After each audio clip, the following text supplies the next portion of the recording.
everyone, Vincenzo here with a new ukulele tutorial. This week, let's learn one of my favorite songs by Sheryl, If It Makes You Happy. The chords that you need for this song are G, G sus2 sus4, more about this chord later, C, A minor, and D.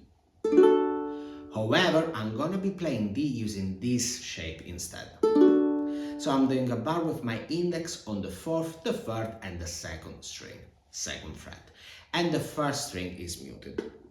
You see? I prefer this shape, but it's up to you to choose which one you want to use.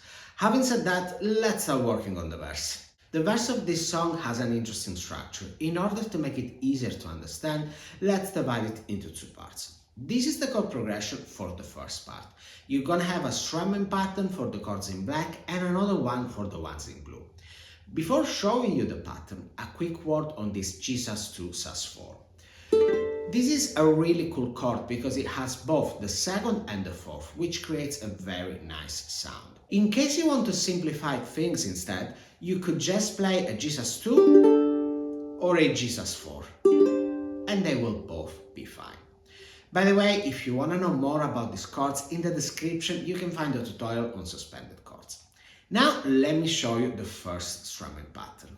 3, 4, down, down, down, up, down, up, up, down, down, up, down, up. And again, down, down, down, up, down, up, up, down, down, up, down, up. You might have noticed that this strumming pattern goes across two measures. This is because I'm following the main guitar riff of the song. Let me play it again, and this time I'm gonna follow the chords, so I will play G and G sus2 sus4. 3, 4, down, down, down, up, down, up, up, down, down, up, down, up. One more thing to say about this pattern is that I'm changing the chord on the 2nd upstroke, so before the beginning of the 2nd measure, like this. 3, 4, G, G sus2 sus4. Now let me show you what to do for the chords in blue. Once you reach G and C, the strumming pattern goes like this. 3, 4, down, down, down, up, down. And again, 3, 4, down, down, down, up, down. Now let's play the entire first part of the verse. 3, 4, G, G sus2 sus4, G, G sus2 sus4, G, G sus2 sus4, and now G, C. Okay, let me show you what to do for the second part. This is the chord progression. As you can see, it's pretty much the same, and the main difference is that the blue part is extended. Here you simply use the strumming patterns you've just learned, but there's one extra thing. If you want, when you get to the last D, you can strum like this. 3, 4, down, down, down, wait, wait. One more time, 3, 4, down, down, down, wait, wait. All the other instruments are following this rhythm, and it sounds really cool if you do, but it's up to you to decide whether you want to do it or not. Now let's play the second part of the verse. 3, 4, G, G sus2 sus4, G, G sus2 sus4, G, G sus2 sus4, G, C again, D, C, D, wait, wait. Okay, time for the chorus. As you probably know if you follow me, it's better to use different strumming patterns for different sections of a song. You already did this within the verse, and you definitely need another strumming pattern for the chorus. The strumming pattern that I suggest goes like this. 3, 4, down, down, up, down, down, down, up, down. Let's play it one more time. time, 3, 4, down, down, up, down. This is the chord progression for the chorus, let's follow it. 3, 4, A minor, C, G, D, A minor, C, and G. I play G because at the end of the chorus they go straight back to the G Jesus2 part. Now you know the main parts of the song, but if you want to play all, you're missing the intro and the bridge. For the intro, you simply alternate between G and G sus2 sus4, like you did in the verse, but this time you repeat this 4 times. You can also repeat it twice instead of 4 times, especially if you're playing by yourself. In the bridge, which starts immediately after the second chorus, basically on the word sad, you have this chord progression. There's an extra chord, E minor, and here I suggest you try working out your own strumming pattern.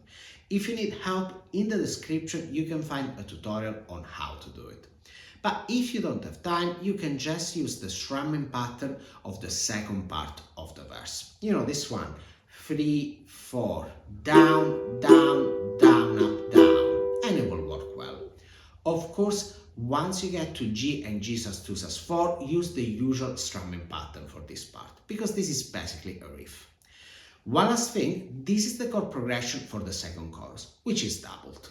Now it's time for a play along. I'm gonna be playing the intro, well actually half of it, because I will repeat G and G sus2 sus4 twice, then the first verse, so the first and the second part together, and then the first chorus. The tempo will be 95 BPM. Having said that, get ready, you're about to start playing.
The aim of this tutorial was to give you an overview of If It Makes You Happy by Sheryl, so that you can put together your own cover of it. On my Patreon page you can find the chord chart and the backing tracks that you need for practicing this. You have 3 backing tracks, one at the original tempo, one slower and another one even slower.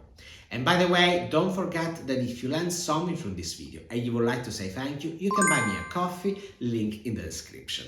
That's all for now. Let me know in the comments if you managed to learn this song. And if you want to take your playing to the next level, have a look at my free course here on YouTube and download my free 8-step roadmap, link in the description, that will tell you the exact process to follow to learn the ukulele. Moreover, check out the other links in the description to learn more about the types of classes that I got available at the moment. And of course, if you like this video, don't forget to subscribe to my channel so that you don't miss any of my new tutorials. Having said that, thank you very much for watching and I'll see you next week. Ciao!